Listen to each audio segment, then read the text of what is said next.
In this TeamWork 5 Manager tutorial, I'm going to show you how to manage your organization's passwords.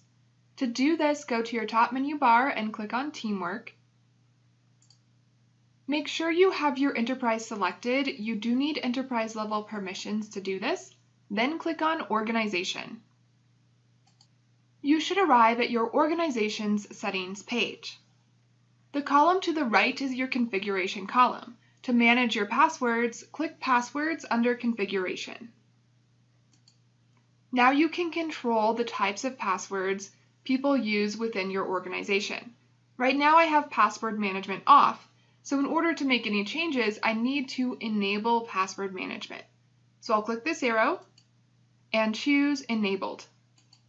Now I can control the type of passwords my employees are using. First, decide when you want your passwords to expire.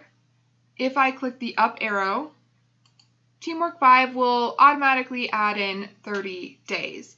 That's the most common length of time used, but I could enter in any number. I could go up for 31 days, or I could highlight this, and let's say I want to give them 90 days, and I could just enter in 90. Then decide if you want to allow repeats or not. If I click the arrow next to disallow repeats, I can choose to allow repeats by leaving this off, or I can choose to enable disallow repeats, meaning no one can use the same password. I'll go ahead and leave this off. Next, decide how complex you want your employees' passwords to be. If I click the arrow next to complexity, I can choose off or enabled. I'm going to select enabled. And now my employees are going to have a password that's at least 8 characters long, that includes numbers as well as letters, and cannot be a version of their username.